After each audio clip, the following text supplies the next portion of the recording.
السلام علیکم، سلامونه. قدرمنو، امید لرم چې ښه به یې د ژوند د ښکلا نه به خوندونه اخلئ، زه پوه شوې، او په روغ صحت او کامل ایمان سره به یې. قدرمنو سلمان یم او دا وخت کې چینه کې یم. نن د جمعې ورځ ده او ځان تیارو جمعې منځله ورځو. واحد د جمعې ورځ زموږ د اختر ورځ مې داسې هم د اختر ورځ ته پوه شوې چې په دې غټ ښار دی، تقریبا د کراچۍ هومره غټ ښار دی، خو واحد پکې چې کوم دی یو جومات دی. موږ واحد په ډېر وخت چې کوم دی جومات ته ځو، نو ځان تیارو د خیره سره قواعد برابرو، ناشته کوو او بیا چې کوم دی جومات ته نن سره بوځو. ویډیو تر اخره پورې وګوره، انشاءالله دا به خوند درکړي چې چاینیز دلته چې کوم دی د مونځ او د دې حساب کتاب چې کوم چې مسلمانان دي هغې څه طریقې سره کوي. زه ورځو باغي پاسې ته پوه شوې، باغي څه حساب دی؟ ناشته به کوو؟ څنګه چل جوړه اغلې شته او که نه؟ دا څه یار، دا غمي پر مسافره کې د پوه شوې بیا دا وړه اغل دا غټ غمي د پوه شوې دا سوړې راواغېسته. ګوره 8 بجې کلاس لتلی بغیر چاو دا به چې کوم دی کلاس ته راغله د پوه شوې اوس به چې کوم دی دا وړه ناشته کوو. جومات ته به انشاءالله بوځو. ښه دی د چینه مسلمانان ته پوه شوې ډېر خواږه مسلمانان دي، ته پوه شوې. دا زه د خپل کچن ته خیم، ته پوه شوې څوک پکې شته او که نشته. تاسو ته زه دا زموږ هاسټل دی، د بېکاره شان بلډینګ دی، ته پوه شوې سره یې ښوړل دی. هلته پکې یو ملګری لګی دی، دا پکې بل چې کوم دی بنګلادیش لګی دی. اریب کیا پکا رہے ہو؟ Dry fish गाजर आलू. ها فیش گاجر آلو دې پخ کړی. موږ چې کوم دی موږ خو ساده کار یې، بس اوس به اوړه به غږل دي، نه بس انډې پخول دي. را سره اوسه انشاءالله. ځان تیاره وځو منځله، بیا هلته چې کوم دی جومات ښیم. د خیره سره ناشته تیاره شوه. نو تاسو هم ناشته څنګه تیار شوه؟ باچا چاینیز صدقه کړې وه که څه حساب و؟ نه مړه چاینیز نه والله که روپۍ مو ویني. دا چاینیز کوم دی سره کاپران دي، صدقې مدقې نه کوي، خو خیم درته 5 منټه وروسته سیسټم د خیم وګوره څنګه تیاره شوه.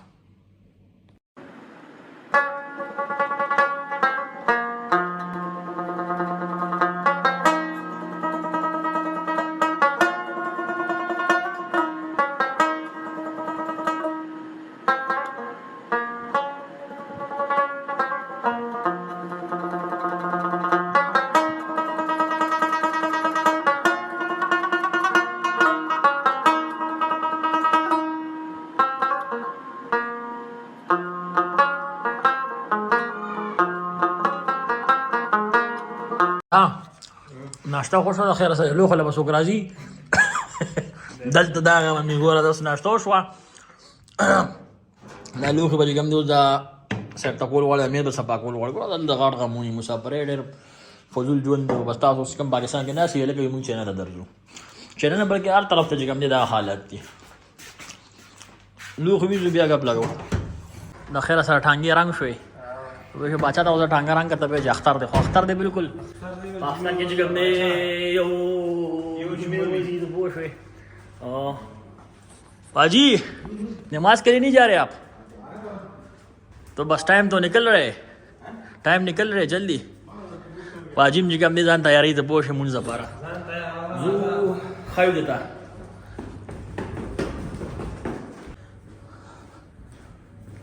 نین هوایی جمعه مبارک. په دې دا نه پوهېږي، دا په دې چې ځان نه پوهېږي، ته پوه شوې. دا چینیان سره په پیسو باندې پوهېږي. مسلماني ډېره کمه ده، موسم ډېر جانانه دی، ته پوه شوې. موسم ښه برابر دی، جمعې ورځ ده او ډېر وخت پس چې کوم دی انوار دی. دا د ما ټرزن ولاړ دی. زه د خیره سره بسم الله کوو.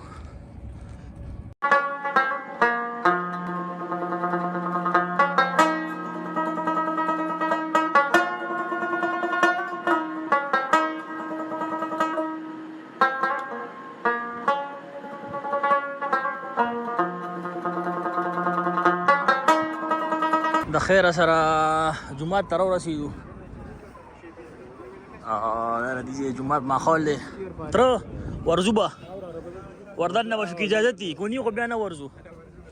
دلته د ماحول جوړ کړی، اچار مچار یې لګولې، روژه را روانه ده، ته پوه شوې.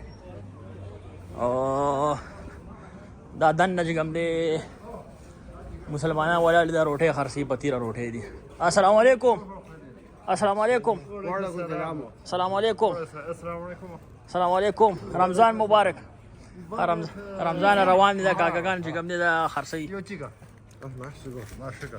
څه ګټیاو شمه 有个后边的， خدا یو غو ته بچاینیز کوي ته پوه ټوله پتری روټه دغه تیخي وي 10个20。 نه کاکا واغسته ته په خرچه وکا مونږ ته 10 وته برابرو السلام علیکم ته څه غواړې بابو مسم نشته حالات خراب دي او 10 کو کنه 10 کول بګاره السلام علیکم ها دی خو رالو 10 چاردام کول بګاره د خیمه د دې د 10 سی صاحب دې د بوشوي دلته باقاعده چې کوم نه خوزم زیشتا نور مسلمانانو خزي دي د لیکلي نان شیفان مطلب دا سالو لپاره دا وداس دي ګرمه و ملويږي دغه ماشاءالله ناس دي زما ته 10 کوم بیا د رسول جمعات خو خدا مسجد چې کوم دي عام چې جمعې ورځ نه دي استعمالي ده بوشوي عام دغه بار استعمالي او جمعې ورځ بار کم غټ مسجد دي دا چاینیز مسلمانان دي ماشاءالله ناس دي او خیم جمعات د خیم کم چې مطلب جامع مسجد دی غټ کم چې مسجد د خیم او دا ډېر تاریخي مسجد دی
قدرمنو د خیره سره منځو شو او خپل یونیورسيټي ته ورسېږو مخکې چې کوم دی د خپل ورکشاپ هم خیم د پوه شوې زما چې کوم ورکشاپ دی او بس منځ هم ورته وکړه ځان ورته برابر کړه دا لګیا دی نی هاو پانګ یو هلو دا ورته لګیا دی کار کوي دا زما ورکشاپ دی امید لرم چې ویډیو مو خوښه شوي دعاګانې کې مې یاد ساتئ السلام علیکم